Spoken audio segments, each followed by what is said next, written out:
Today's episode is brought to you by Kelleher & Buckley Law Firm. Smart business owners recognize that sound legal advice is critical to future success. The attorneys at Kelleher & Buckley have been providing legal guidance to families, business owners, and C-level executives since 1997. From employment law and compliance issues to buying, selling, or merging companies, the corporate attorneys at Kelleher & Buckley advise businesses across a wide variety of industries and professions. Over the years, co-founders Andy Kelleher and Dave Buckley have assembled a team of highly skilled attorneys to create a full-service law firm. I've gotten to know and have done deals with Andy Kelleher, Dave Buckley, and their team. They are truly a full-service law firm with outstanding talent. To find out how they can help you protect your assets and your future, contact them at kelleherbuckley.com. That's KELLEHERBUCKLEY.com. Hope you enjoyed today's episode. Thank you. Looking to buy, sell, or grow your business to position it for a sale? As the owner and managing partner of Sun Acquisitions, Dominic Rinaldi has personally been involved in over 300 M&A transactions. He has seen and done it all, consulting with large and small businesses across a broad range of industries. On M&A Unplugged, he'll interview buyers, sellers, and their advisors about their experiences scaling, selling, and acquiring businesses. On every episode, you will get key learnings, but most importantly, you will be better prepared for your own acquisition or sale. This is M&A Unplugged with your host, Dominic Rinaldi. M&A Unplugged community, I am thankful that we have people like my guest today who have a particular skill set to help business owners navigate through these difficult times. Jeff Sands is the principal of Dorset Partners, which specializes in corporate turnarounds. In a nutshell, he helps business owners save their businesses, their fortunes, their employees' jobs, and the communities they support. For 3 years running, Jeff and his firm have been awarded the prestigious Turnaround of the Year award, and in 2020, they were recognized as the Turnaround Consultant of the Year. Jeff is also the author of Corporate Turnaround Artistry, Fix Any Business in 100 Days. Jeff, such a pleasure to have you here, and this discussion couldn't come at a better time. Dominic, thanks for having me. As I mentioned, I've been a fan of your podcast for quite some time, and I'm thrilled to be on here. I appreciate that. So, Jeff, maybe if you could give our community a quick backgrounder on yourself and then talk about how did you get into the world of turnarounds? It's not an obvious career direction for a lot of people. It is not obvious, and it is nowhere I intended to be. I got into it the hard way. My first turnaround was my own business. As I tell the story, all of a sudden I realized I don't know anything about fixing a business. I had an MBA, I had an economics degree, I'd been in the workforce for 15 years. I thought I was pretty smart. I realized the world never teaches you about running a business for cash, 13-week cash flow forecast, and all the inobvious ways to fix a business when the chips are really down. And that set me on a path where I ended up becoming obsessed with the topic, turned around my own business twice. And the second time was Hurricane Katrina. We were in New Orleans, lost everything. That put a chip on my shoulder. And I was determined to kind of, set things right. Go save other businesses and their jobs and their communities. I've been doing that ever since. Just love it. There's nothing I would rather do than do this. Well, it's good work, and it's certainly going to be needed again now. I mean, after coming out of 2008, I was hoping that was the last time, at least in my work life, that I'd see major effort having to go into turnarounds. But it looks like you're about to get very busy again here, unfortunately. Yeah, unfortunately. I was waiting for just a normal recession, which was a bit overdue, but this is more than anybody ever wanted. This is just shocking dislocation that we're seeing. And it's not so the hurricane, I was right smack in the middle of it. You knew it was over and recovery had begun. Even you look at 08, 09, it's like you kind of knew where the bottom was and that recovery was coming. I don't know how to predict this thing other than it's going to upset a lot of people's businesses and dreams. And unfortunately it is already. So Jeff, let's dive in. Somebody calls you or you get a referral into a business and the business is in trouble. How do you assess whether or not that business is a good candidate for a turnaround? And buried in that question is, obviously, there are situations that probably just don't warrant a turnaround, I would imagine. So how do you go in and initially assess and decide, okay, this is a business we can turn around? Superficially, if you're a typewriter store these days, you just shouldn't be around. And if you're in a turnaround, it's probably your time to look for the exit. But beyond that, it's generally the customers. If the customers want the business to survive, we'll find a way to make the business to survive. And that's the big thing. If you're running a stunningly mediocre, bumping along business and you get in trouble, there's often not a lot of people willing to bail you out. And I've been in businesses where the customers didn't care, the vendors didn't care, and the employees didn't care. It's hard to do much there because turnarounds are 100% a team effort. And all my success is getting all the stakeholders to support and lift up the company and bring it back to health. So it's really, what's there and do the stakeholders care enough? And when they care enough, it's absolutely amazing what you can pull off when the customers and vendors and employees and the bank are all pulling in your direction. Yeah, so those stakeholders are key. And does it require all the stakeholders to be on board, or can you do a turnaround if one of them is, sort of lukewarm to it and doesn't really want to come along? Can you eventually pull them along, or do you really need all the stakeholders to get through a successful turnaround? You pretty much need them all. A minor thing, maybe not, but really, and what we do, so we look at turnarounds as a four-legged stool. And all I need is everybody to do their job. I need the workers to work. I need the lenders to lend. I need the customers to consume, and I need the suppliers to supply. And if everybody does their job, then we can get out of it. Now, what normally happens when I'm called in, the employees are scared, the supply chain's locked up, the bank's upset, and those have created problems that impact the customer. Maybe it's late deliveries, incomplete shipments, that sort of thing. And then the customers start losing faith. And if I can convince all of them that let's get back to where we were when everybody was happy here, and here's a good plan, and we're going to follow this, and I know this is what I do, it's all I do, and what it really is a very transparent plan that makes sense, that's executed quickly. And if you do all that, most people step in and follow. A lot of CEOs have burned up all their credibility in the process. And them telling the suppliers that they're going to get paid again for the 20th time just rings hollow. But if I come in and I say, you're going to get paid, and here's how, and here's why, and here's how it's going to work, but you got to be patient. No one's rolling in with wheelbarrows full of money, but we're going to get you paid, and we're going to keep a good customer of yours alive. Suppliers will help you. It's amazing what we pull off strictly through team effort. What you're pointing to there is you're an independent third party coming in, and it's not hollow promises from the management team that's been giving them hollow promises for 6 months, a year, 2 years, right? Yeah, that's it exactly. And a lot of it is just shocking amounts of confidence that I know what I'm doing. I've done this before. I'm going to do it again. I've seen much worse. This isn't so bad. We're going to get through this. And when you say that with just unshakable confidence, people believe it and they get in line.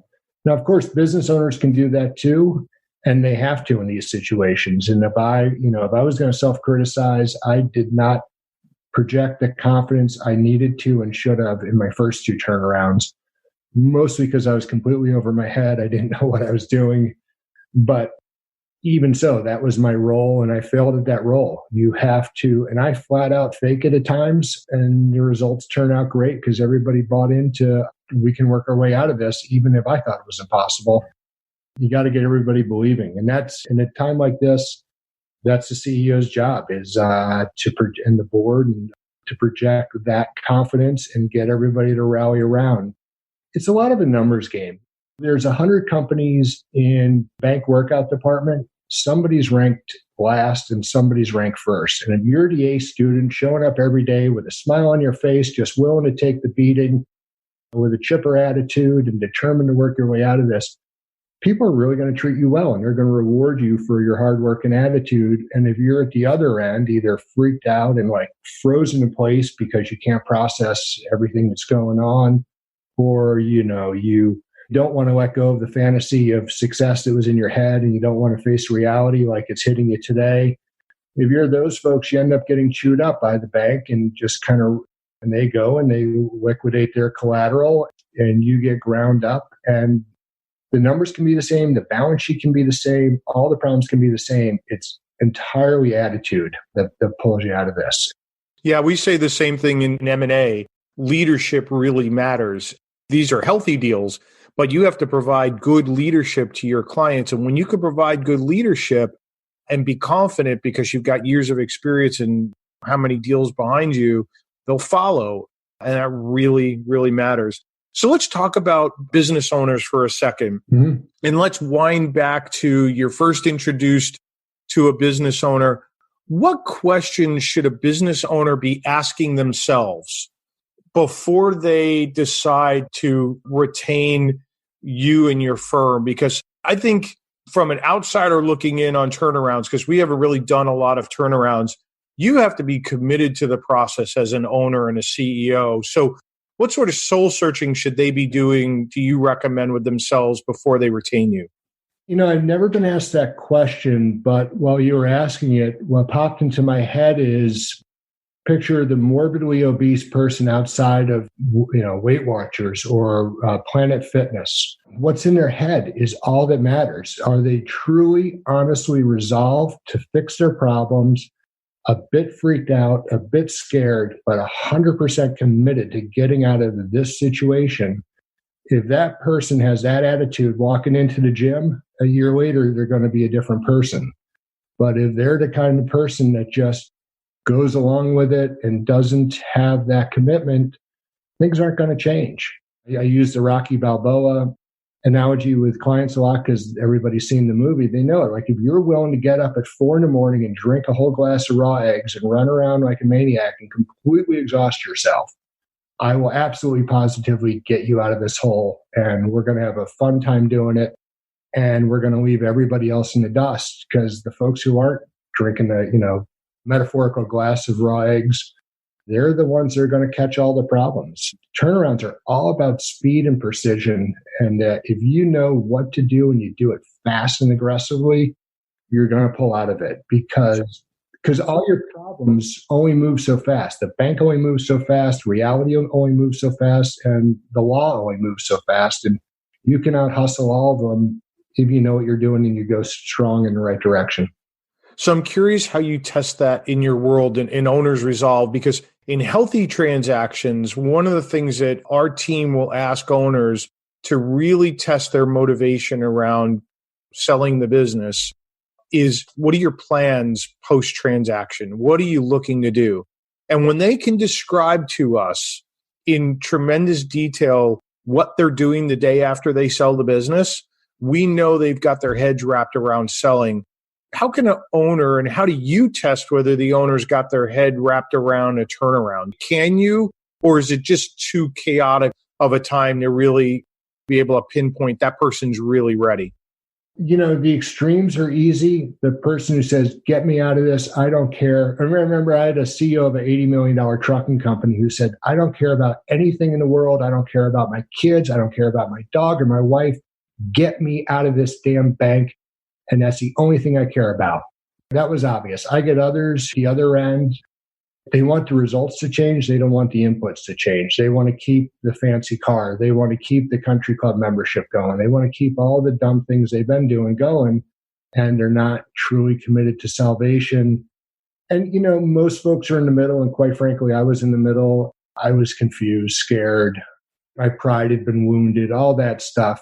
And that's where most are. My job is to take them from that befuddlement into clarity and into salvation, and point them in the right direction, and not let them kind of drift back into normal human instincts. Yeah, makes sense. So let's go back and talk about the 4 constituents in a successful turnaround: the employees, the lenders, the clients, and the suppliers. What is your approach there? Are you bringing all of these groups together? Is there complete transparency amongst the groups, or are you still isolating the groups, providing transparency, but really you're working with them one-on-one, or do you bring everybody together? And is it really sort of that kind of team effort? Let me step back one step. So I often just go into the client and I say, okay, if you look around, your employees have always been paid full and on time every 2 weeks. Your customers have gotten their shipments probably at a below market price for years and years and years. They've been happy.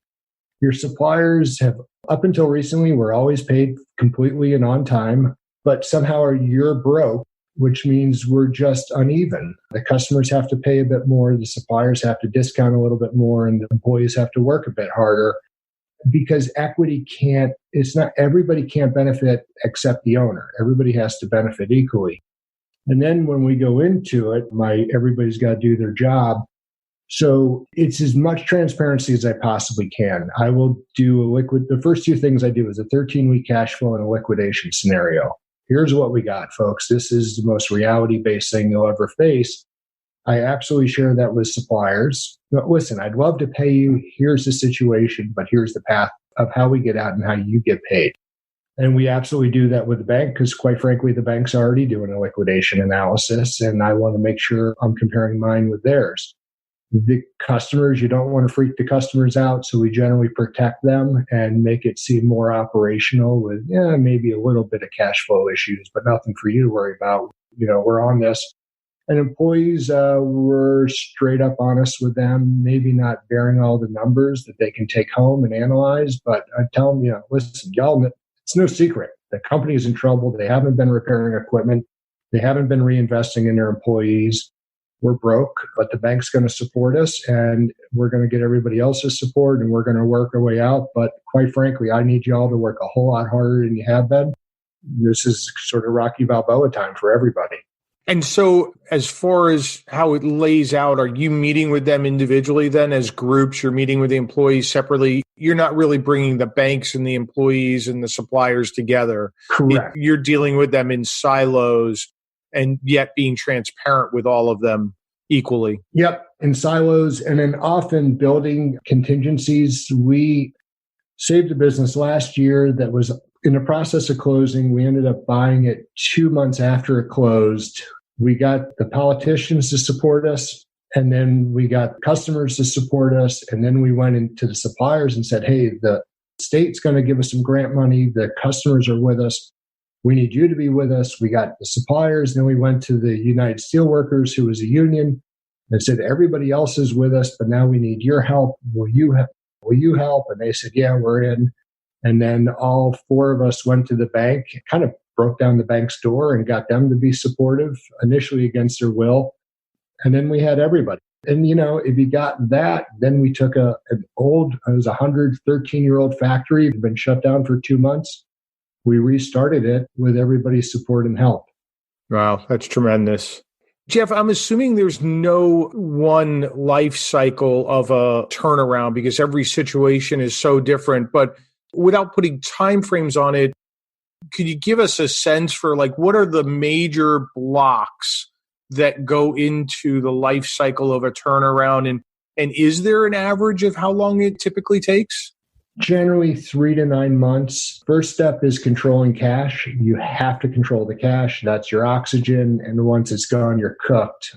And that's a 13-week cash flow. So the first thing you do is that you run, and quite frankly, I just abandoned the P&L. I don't even look at it for a while. I run the business 100% on the 13-week cash flow. Once that's stabilized and we can start generating some free cash, then you're basically in a turnaround plan. Turnarounds are simple. Cut costs, increase revenues. So, how do we do that? How do we go raise prices on folks? How do we decrease our costs? How do we run more efficiently? SKU rationalization. A lot of times it's retreating back to a core.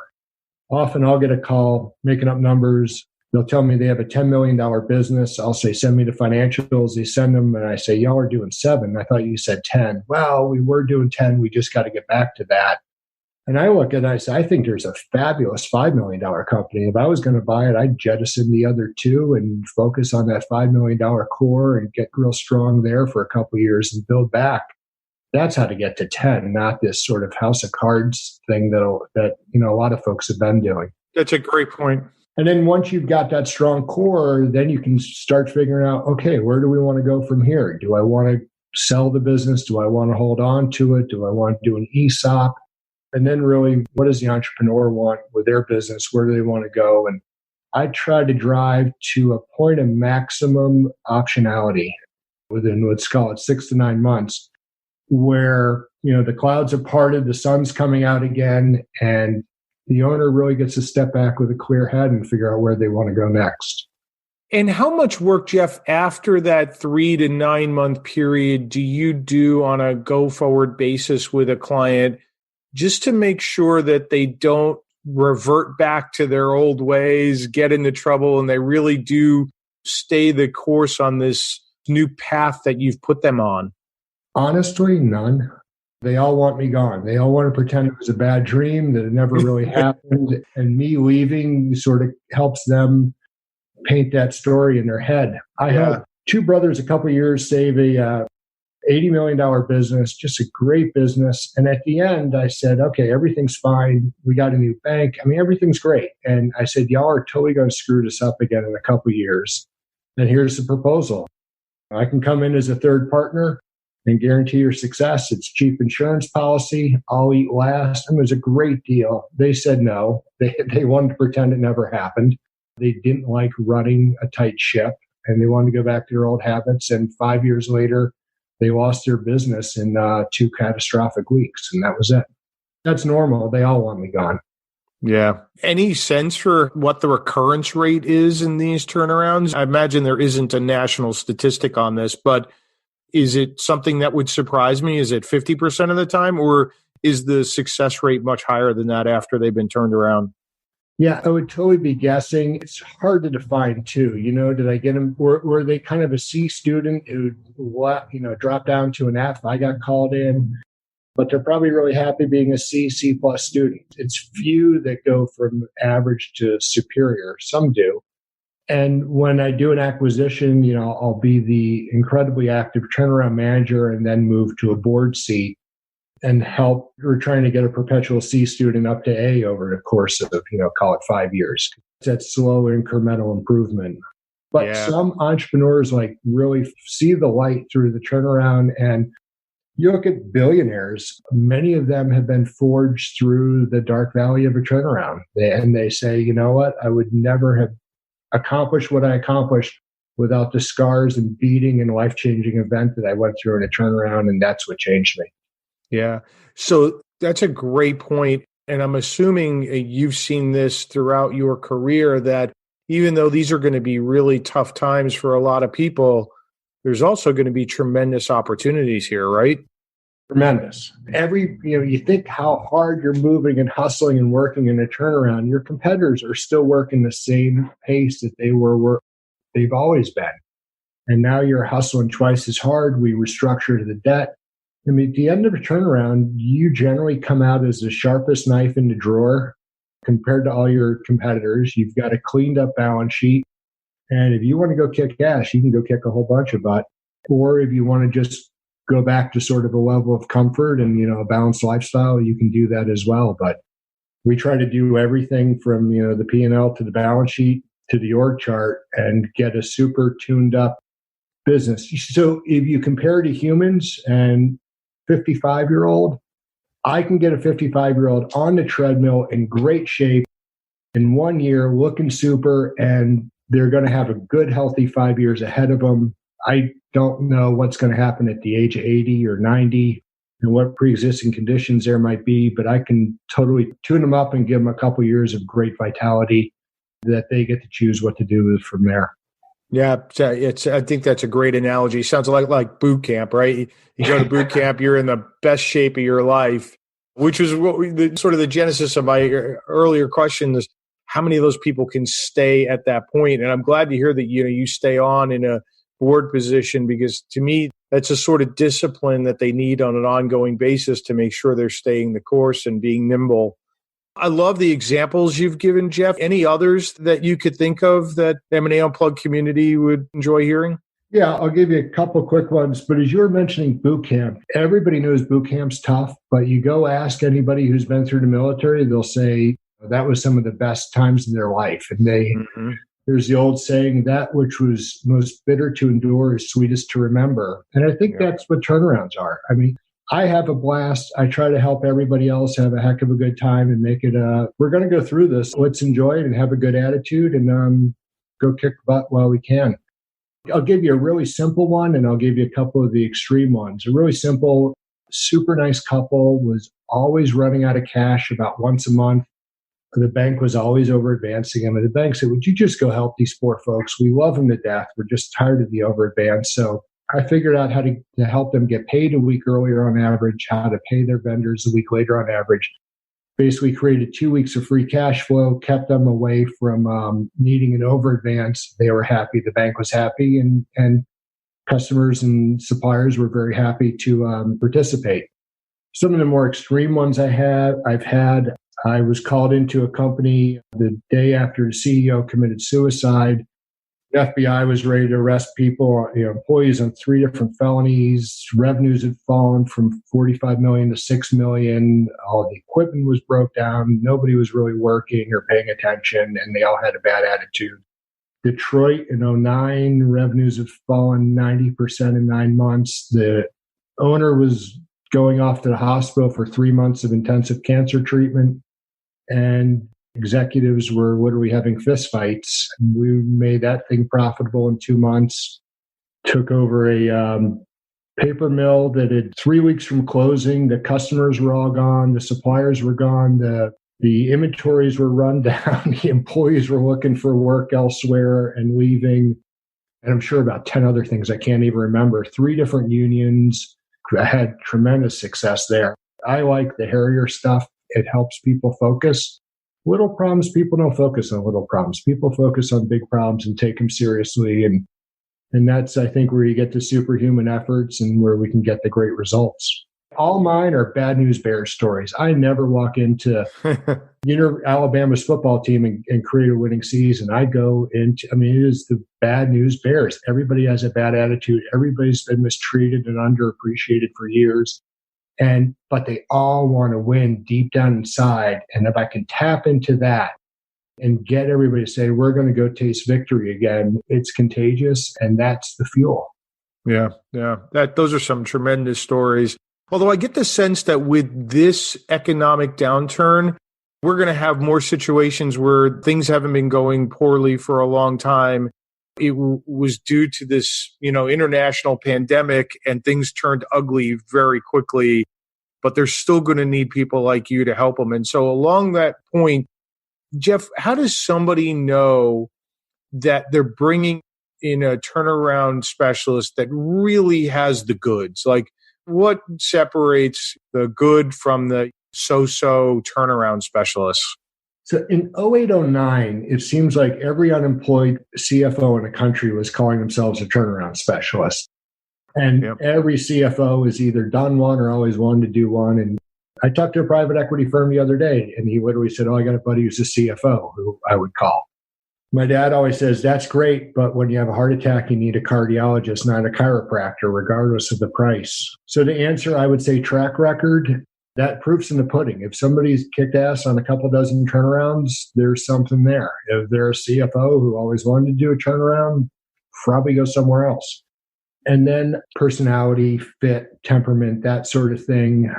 Because in my experience, I would say somebody that's had to go through that with their own business and turn around their own business and has actually walked the proverbial mile in your shoes, I think that's invaluable. I think that's my biggest strength, because I've been there and I know what it's like not to sleep at night and go through bankruptcy schedules and ultimately lose my business. And that, I'm not a consultant. These are deeply personal for me. I pour my soul into these turnarounds. A lot of people, it's just another consulting project. It's a way to ring the cash register. They're not going to tear themselves up deep inside worrying about these jobs in this community in the tax space. And I do. Yeah. Jeff, this has been tremendous information. I hope that you are well rested, because I get the sense that next year to 18 months, you're going to be a busy guy, you and your firm, because fortunately, there's going to be too many opportunities out there to go save. Yeah, you're right. So to that end, I'm going to use that as a segue. over the last 3 years, I wrote a book, 336-page manual that's essentially a book to my prior self for any CEO who finds themselves in the midst of a turnaround. It is all the deep tactical tricks that I've learned. I've read over 50 turnaround and distressed investing books and really focused on what was missing, which was largely deep cash flow tricks, mindset, and debt restructuring.